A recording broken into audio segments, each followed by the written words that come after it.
Pühakud tegelesid kukerpallitamisega ja targad tegelesid pea peal seismisega. Linnas valitses täielik rahu ja vaikus.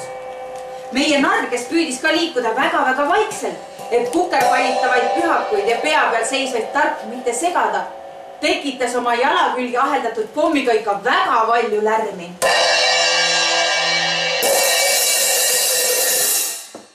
Ja tundis sellepärast väga suurt häbi ja piinlikkust.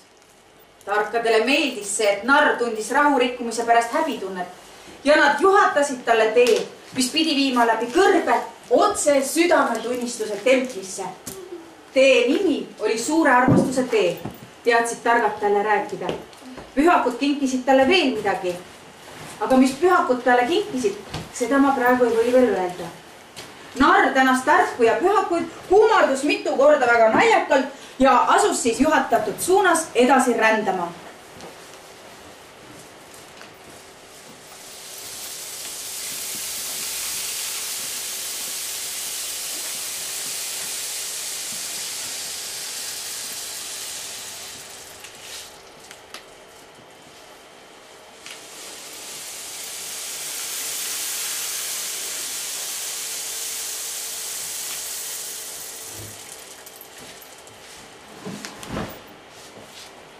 Kõrbes oli ikka väga-väga igav ja peale kaktuste muid vaatamisväärsus ei olnudki.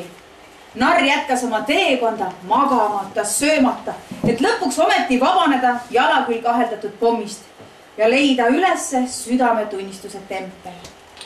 Varsti ei mäletanud narr ise ka, kui kaua ta üldse oli kõrbes rännanud.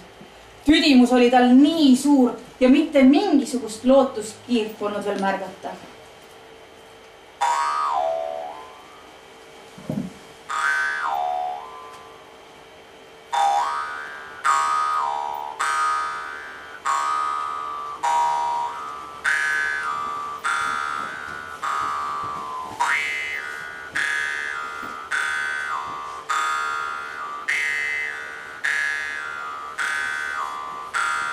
Korraga silmas narr ei kusagilt välja ilmunud tüdrukut. Päike paistis ja ilm oli ikka väga-väga palav. Tüdrukul, kes lähemal astus, oli peas täpselt samasugune kellukestega narrimüts. Ainult, et tüdrukul oli see sinist värvi. Samuti oli sellel tüdrukul jala külge aheldatud kaalupomm. Tüdruk pakkus narrile jäätist. Narr ei uskunud oma silmi. Sa oled leidnud suure armastuse tee, lausus tüdruk narrile. Narr imestas ja võttis jäätise vastu. No kuuma ilmaga maitses ikka kõrbes jäätis väga-väga hea. Kuule, kas sa raudlindu näed? Küsis tüdruk narrilt muive suuga. Narr vaatas korraks ülesse ja nägi tõepoolest seal midagi lendamas.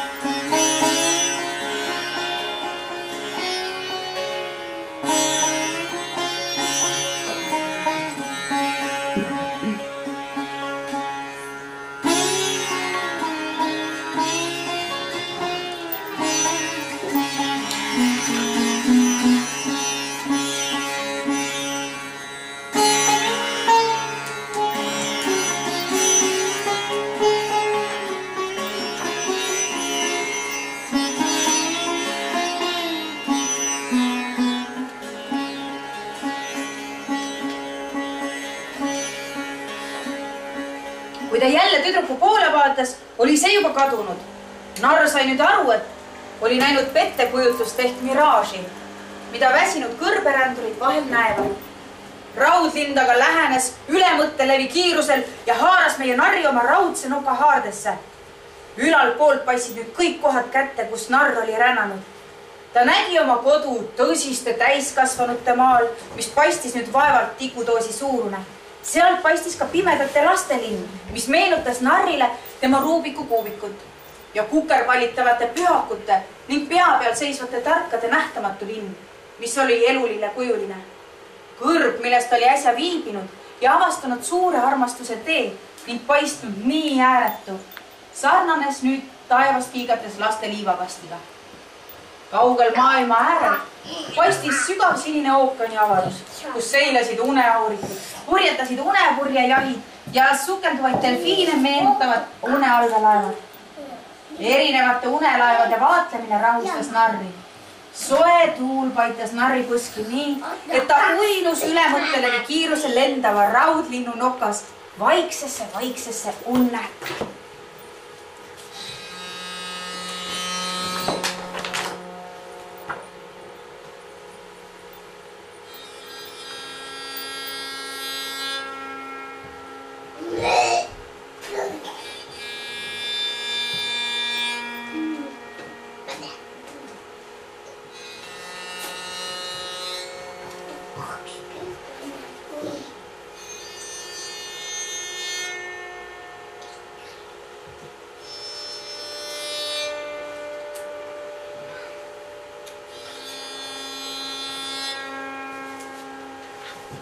Unes ta nägi, et on jõudnud lõpuks oma reisi sihtpunkti, südametunnistuse templisse, mis oli mitmekorruseline.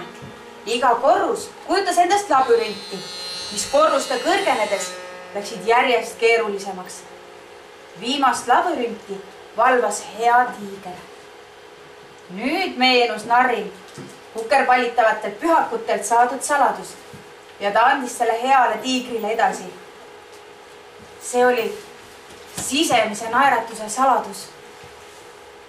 Hea tiiger võttis saladuse narrilt vastu ja naeratas talle rõõmsalt. Narr teadis, et ta on nüüdsest jälle vaba.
Atsi?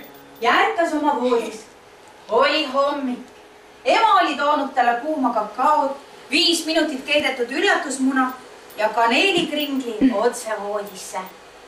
Kuule, sul on kiri ka, narr, ütles ema ja ulatas narrile kuldse ümbriku. Narr tegi ümbriku lahti ja selles oli kiri.